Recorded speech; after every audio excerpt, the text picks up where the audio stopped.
ಮಧ್ಯಾಹ್ನ 2:30 ಆಗಿತ್ತು. ತುಂಬ ಹೊಟ್ಟೆ ಹಸಿತಿದೆ ಅಂತ ಝೊಮ್ಯಾಟೋಲ್ಲಿ ಆರ್ಡರ್ ಮಾಡೋಕ್ಕೆ ಹೋದೆ. ಝೊಮ್ಯಾಟೋಲ್ಲಿ ನಾನು ಫಿಶ್ ಥಾಲಿಯನ್ನು ಆರ್ಡರ್ ಮಾಡಿದೆ. ಅದು ಈಗ 30 ಮಿನಿಟ್ಸಲ್ಲಿ ಬರ್ತಿದೆ ಅಂತ ತೋರಿಸ್ತು. ಈಗ ನಾನು ಏನು ಮಾಡಿದೆ ಅಂದರೆ ವೇಟ್ ಮಾಡ್ತಾಯಿದ್ದೆ.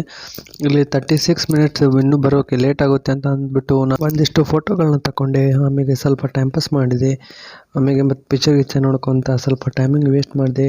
ಆಮೇಲೆ ಇನ್ನೂ ಬರ್ತಾ ಇದೆಯಾ ಇಲ್ಲೋ ಅಂತ ಅನ್ಕೊತ ನನಗೆ ತುಂಬ ಹೊಟ್ಟೆ ಹಸಿತ್ತು. ಅದಕ್ಕೆ ನಾನು ಝೊಮ್ಯಾಟೋನ ಮತ್ತೆ ಓಪನ್ ಮಾಡಿಬಿಟ್ಟು ನೋಡ್ತೀನಿ.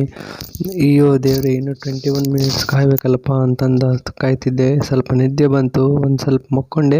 ಎದ್ದ ಕೂಡಲೇ ನಮ್ಮ ಆರ್ಡ್ರ್ ಬಂದಿತ್ತು. ಕಾಲ್ ಮಾಡಿದ್ರು. ಹೋಗಿ ನಮ್ಮ ಆರ್ಡ್ರನ್ನ ಪಿಕಪ್ ಮಾಡಿಕೊಂಡು ಸೀದಾ ನಮ್ಮ ಕಂಪ್ನಿ ಹತ್ರ ಹೋದೆ. ಹೋಗ್ಬಿಟ್ಟು ನಾನು ಇಲ್ಲಿ ಓಪನ್ ಮಾಡಿ ನೋಡಿದೆ. ಇಲ್ಲಿ ಏನೇನೋ ಹಲವಾರು ಥರದ ಇದು ಕೊಟ್ಟಿದ್ದರು ಡಿಶಸ್ಸು. ನಾನು ಫಸ್ಟು ಅದನ್ನು ದೊಡ್ಡ ಬಾಕ್ಸ್ ಓಪನ್ ಮಾಡಿದೆ.